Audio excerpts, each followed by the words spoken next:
MLA Mani C Kappan തികഞ്ഞ പരാജയം. കഴിഞ്ഞ 6 വർഷമായി യാതൊരുവിധ വികസന പ്രവർത്തനങ്ങളും പാലായിൽ നടക്കുന്നില്ലെന്ന് നാട്ടുകാർ. മാണി സി കാപ്പൻ MLAയെ വിലയിരുത്തുമ്പോൾ അദ്ദേഹം ഒരു തികഞ്ഞ പരാജയമെന്നാണ് പാലക്കാർ അഭിപ്രായപ്പെടുന്നത്. KM മാണിയുടെ ഭരണശേഷം നടന്ന ഉപതെരഞ്ഞെടുപ്പിലൂടെ MLA ആയ കാപ്പനെ തന്റെ മുൻഗാമിയായ KM മാണിയുടെ വാലിൽ കെട്ടാൻ പോലും കൊള്ളില്ല എന്നാണ് ജനം വിലയിരുത്തുന്നത്. 2019 മുതൽ 6 വർഷക്കാലം MLA ആയിരുന്നിട്ട് പാലായ്ക്ക് ഒരു പ്രയോജനവും അദ്ദേഹത്തെ കൊണ്ട് ഉണ്ടായിട്ടില്ലെന്നും വികസനം കൊണ്ടുവരുന്ന കാര്യത്തിൽ കാപ്പൻ വളരെ പിന്നിലാണെന്നുമാണ് പാലക്കാർ അഭിപ്രായപ്പെടുന്നത്. നിയമസഭയിൽ പോയാൽ പാലായ്ക്ക് വേണ്ടി ഒരക്ഷരം മിണ്ടില്ല. തനിക്ക് നിയമസഭയിൽ സംസാരിക്കാൻ ലഭിക്കുന്ന അവസരം മറ്റുള്ളവർക്ക് നൽകുകയാണ് കാപ്പന്റെ പതിവ്. അദ്ദേഹത്തെ പറ്റി മണ്ഡലത്തിലെ കമ്മ്യൂണിസ്റ്റുകാർ പറയുന്ന ഒരു തമാശയുണ്ട്. നിയമസഭയിൽ പോയാൽ കാപ്പൻ ആകപ്പാടെ എഴുന്നേൽക്കുന്നത് അഴിഞ്ഞു പോകുന്ന മുണ്ട് മുറുക്കിക്കെട്ടാൻ മാത്രമാണത്രേ. പാലക്കാർക്ക് അദ്ദേഹത്തെ കൊണ്ട് ഒരു പ്രയോജനവുമില്ല. MLAയുടെ സാമ്പത്തിക തട്ടിപ്പ് കേസുകൾ കാരണം അദ്ദേഹത്തെ മണ്ഡലത്തിലൊട്ട് കിട്ടാനുമില്ല. മിക്കപ്പോഴും വിവിധ തട്ടിപ്പ് കേസുകളുമായി ബന്ധപ്പെട്ട് അദ്ദേഹം കോടതികളിലായിരിക്കും. ഇങ്ങനെ ഒരു MLA എന്തിനാണെന്നാണ് പാലക്കാർ ഇപ്പോൾ ചോദിക്കുന്നത്.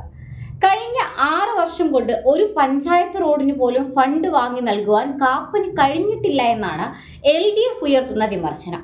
അത് രാഷ്ട്രീയ വിമർശനം എന്ന് പറഞ്ഞ് തള്ളിയാൽ പോലും മണ്ഡലത്തിൽ ഉടനീളം സഞ്ചരിച്ചാൽ KM മാണി മരിച്ചപ്പോൾ മണ്ഡലം എങ്ങനെ ഉണ്ടായിരുന്നുവോ അതുപോലെ തന്നെ ഇപ്പോഴും നിലനിർത്തുന്നതിൽ കാപ്പൻ വിജയിച്ചു എന്ന് വേണം കരുതാൻ.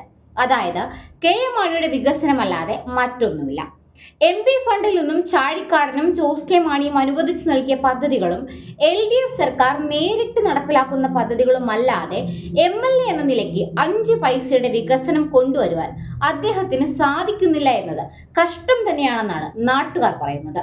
പാലായിലെ വലവൂരിൽ സ്ഥിതി ചെയ്യുന്ന IIIT ഇന്ന് രാജ്യത്തിന്റെ വിവിധ സംസ്ഥാനങ്ങളിൽ നിന്നുമുള്ള ധാരാളം കുട്ടികൾ പഠിക്കുന്ന ഏറ്റവും കൂടുതൽ പ്ലേസ്മെന്റ് നടക്കുന്ന ഉന്നത വിദ്യാഭ്യാസ സ്ഥാപനമാണ്.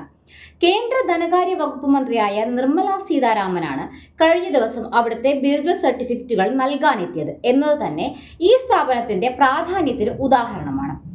ജോസ് കെ മാണിയുടെ ശ്രമഫലമായിട്ട് ഈ സ്ഥാപനം പാലായിൽ സ്ഥാപിതമായത്. ഈ IIIT തുടങ്ങിയപ്പോൾ ഇത് പട്ടിക്ക് മുഴുവൻ തേങ്ങ കിട്ടിയതുപോലെയാണെന്ന് ആക്ഷേപിച്ച കാപ്പനും നിർമ്മല സീതാരാമനും ചടങ്ങുകളിൽ പങ്കെടുത്തത് കാണികളിൽ ചിരി പടർത്തുകയാണ് ചെയ്തത്. പാലായിൽ ജോസ് കെ മാണി ഇടപെട്ട് എന്ത് വികസന പ്രവർത്തനങ്ങൾ കൊണ്ടുവന്നാലും അതെല്ലാം കൊണ്ടുവന്നത് താനാണെന്ന് പ്രചരിപ്പിക്കുകയാണ് കാപ്പന്റെ രീതിയെന്നും നാട്ടുകാർ ആരോപിക്കുന്നുണ്ട്.